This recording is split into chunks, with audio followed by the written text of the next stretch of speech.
लोगों को बेवकूफ बना रहा है यहाँ पर बैठ के।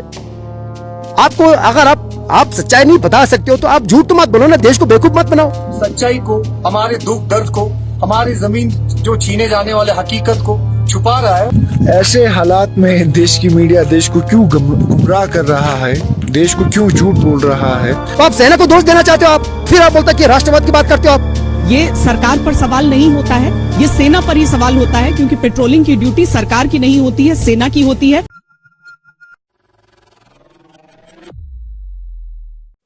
सबको नमस्कार, मेरा नाम टुंडुप है और मैं लेह लद्दाख का एक निवासी हूँ। अभी मैं ठीक लेह टाउन में बैठा हुआ हूँ और जहाँ पे देश भर से काफ़ी सारे न्यूज़ चैनल्स वाले भी आए हुए हैं। ये बात सच है कि मीडिया वालों को यहाँ से 40 किलोमीटर दूर जाने की अनुमति नहीं है, तो वो इसी लेह टाउन में बैठ के इन ऊंचे ऊंचे पहाड़ों को गलवान घाटी के पहाड़ बताते हैं और लेह सिटी में बैठ के वो ये क्लेम कर रहे हैं कि वो ग्राउंड ज़ीरो से रिपोर्टिंग कर रहे हैं। अगर हम यहाँ बैठ के गलवान वैली गूगल मैप पर सर्च करें तो ये 218 किलोमीटर यहाँ से गलवान का डिस्टेंस दिखा रहा है। तो देश की मीडिया देश को ग्राउंड ज़ीरो से 2018 किलोमीटर दूर बैठ के ग्राउंड रिपोर्टिंग कर रहे हैं। ऐसे हालात में देश की मीडिया देश को क्यों गुमराह कर रहा है, देश को क्यों झूठ बोल रहा है, ये हमारे समझ के बाहर है। ऑन द अदर साइड, यहाँ बॉर्डर पे बैठे हुए किसी से भी पूछ लीजिए, नोमैड से पूछ लीजिए, वो ये मानते हैं कि चाइनीज इंट्रूजन हुआ है। लेकिन हमारे प्रधानमंत्री फिर देश को झूठ बोल रहे हैं कि चाइनीज इंट्रूजन नहीं हुआ है। तो ऐसा लद्दाखी और as an responsible Indian citizen, I would like to request to the Indian Prime Minister and the national media to please tell the truth to the people of this nation. Thank you very much. नमस्कार, मैं दूसरे गलसन लेह लद्दाख का निवासी हूँ।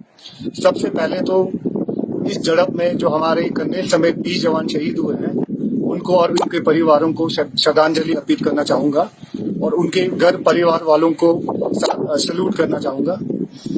जैसे कि आपने सवाल पूछा, ये बिल्कुल जमीनी हकीकत है कि काफी सालों से, खासकर 2014 से जब मोदी सरकार आए, तब से काफी तेज रफ्तारी से हमारे जमीन, लद्दाख की जमीन, भारत की जमीन चाइनीज आर्मी या चाइनीज गवर्नमेंट हर साल हमारे से छीना जा रहा है। और खासकर इस 2 महीने से इनका जो आंदोलन है बहुत तेजी से बढ़ रहा है।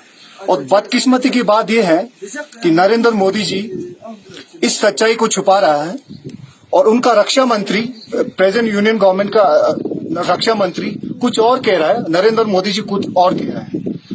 और इससे बड़ी बदकिस्मती की बात यह है कि बहुत सारे नेशनल मीडिया, नेशनल चैनल उनका साथ देते हुए सच्चाई को, हमारे दुख दर्द को, हमारी जमीन जो छीने जाने वाले हकीकत को छुपा रहा है और सरकार का साथ दे रहा है। एक सौदर सनम दर्जी, ठीक से गाँव का रहने वाला हूँ। तो मैं आज की सिचुएशन के हिसाब से 2 बातें शेयर करना चाहता हूँ भारत के वासियों को। तो हमारे चाइना वाला हमारे जमीन इतना ले जाने के बावजूद भी हमारे भारत का पॉलिसी ये कहता है, हमारे सेंट्रल गवर्नमेंट ये कहता है कि हमारे जमीन नहीं ले गया, हमारे बॉर्डर सारे ठीक है, ऐसा करके बयान आता है, जिससे हमें बहुत अफसोस होता है। अफसोस के साथ हमें ये कहना पड़ रहा है कि आखिर भारत का पॉलिसी क्या है, आखिर कब ठोस कदम उठाना है, या ऐसा करते करते हमारे जमीन सारे खत्म करना है क्या, या 1-2 गांव ले जाने के बाद ही कुछ प्रूफ हो जाएगा कि ले गया। चारा का सारे खत्म होने जा रहा है। अभी इस साल की बात नहीं है, बीते हुए कई सालों से थोड़ा थोड़ा करके लेते गया। तो इस साल जरूरत से ज्यादा वो लोग चाइना वाला ने हमारे जमीन ले गया, उसके बावजूद भी भारत सरकार का पॉलिसी कुछ हमें अच्छा नहीं लगा। तो मैं सारे देश, 125 देश करोड़ लोगों को ये कहना चाहता है कि हमारे भारत का पॉलिसी अगर ऐसा रहा तो हमारे बॉर्डर में रहने वाला लोगों के लिए बहुत ही मुश्किल है। मैं यहाँ से परसेंटेज निकल सकता हूँ कि हमारे आज लद्दाख के साथ ऐसा हुआ, कल को अरुणाचल के साथ ऐसा होगा, कल को कहीं बॉर्डर के साथ ऐसा होगा। तो जो अभी तो हमारे यहाँ लद्दाख में 3 लाख लोगों को पता है कि भारत क्या कह रहा है, भारत का पॉलिसी क्या कर रहा है, हकीकत में जमीन हमारे कितना ले गया है। तो न्यूज चैनल वाला आ गया, जी न्यूज वाला आता है, ये लोग यहाँ बैठ के लेह में, यहाँ से 500 किलोमीटर दूर बॉर्डर, और लेह में बैठ के कहता है कि वहां से वो पहाड़ी देखा के बॉर्डर है, ये पहाड़ी देखा के बॉर्डर है। अगर ऐसा रहा, न्यूज में ऐसा दिखाने लगा, तो आखिर भारत एक दिन कहाँ पहुंचाना है, कहाँ पहुंचाना है? 10% सांस नहीं है 100 में से नहीं। आज तक का जो चैनल है, किसी होटल की छत पे बैठकर जो हमारे माशो गांव के ऊपर जो पिक्स आपको नजर आता है, जो स्नो पिक्स आपको नजर आता है, वो बोलता है कि जो सामने जो दिखाई दे रहा है वो गलवान घाटी है। लोगों को बेवकूफ बना रहा है यहाँ पर बैठ के। आपको अगर आप सच्चाई नहीं बता सकते हो तो आप झूठ तो मत बोलो ना, देश को बेवकूफ मत बनाओ। आप फौज के कंधे पे बंदूक रखकर आप गोली चलाना चाहते हो, तो ये तो बिल्कुल बर्दाश्त से बाहर होगा। और उन्होंने जिस तरह से कहा कि सेना पेट्रोलिंग करती है, सेना की जिम्मेदारी है, श्वेता सिंह ने ही कहा था। बिल्कुल दुखद, मैं बिल्कुल खंडन करता हूं, मैं कंडेम करता हूं। और इस तरह उन्होंने जो स्टेटमेंट दिया, ये हाँ उन्होंने कहा ना, मैं कह उन्होंने कहा ये सवाल उठाना कि चीनी सेना हमारे जमीन पर आ गई और हम सोते रहे, ये सरकार पर सवाल नहीं होता है, ये सेना पर ही सवाल होता है। क्योंकि पेट्रोलिंग की ड्यूटी सरकार की नहीं होती है, सेना की होती है। और हमारे देश में सेना की कोई इतनी आजादी है, हमारे अर्धसैनिक बलों को भी आजादी है कि वो जो पेट्रोलिंग ड्यूटी कर रहे हैं उसके लिए किसी पॉलिटिकल मास्टर से अपने कमांड नहीं लेते हैं। अगर आईटीबीपी के हटने के बाद वहां पर भारतीय सेना भी पहुंची और आप कहते हैं कि चीन ने हड़प ली हमारी जमीन, तो ये फिर सेना के ऊपर सवाल हो जाता है। और बिल्कुल मैं इसका कंडेम करता हूं, ये बिल्कुल निंदनीय है और ये बिल्कुल मैं इसको कंडेम करता हूं। सेना वही करता है जो ऊपर से ऑर्डर रहता है। ये फेलियर किसका? भारत सरकार का फेलियर है सारा। अगर कहीं ना कहीं अगर इंटेलिजेंस फेलियर हुआ और चाइनीज की गतिविधियों को अगर हम समझ नहीं पाए हैं और देख नहीं पाए हैं, उसको नजर नहीं रख पा रहे हैं, तो जिम्मेवारी किसकी बनती है? भारत सरकार की बनती है। आप फौजों को क्यों दोष दे रहे हो? वो तो वही करेगा जो ऊपर से ऑर्डर रहता है, वो तो वही करेगा जो उसको कहा जाता है।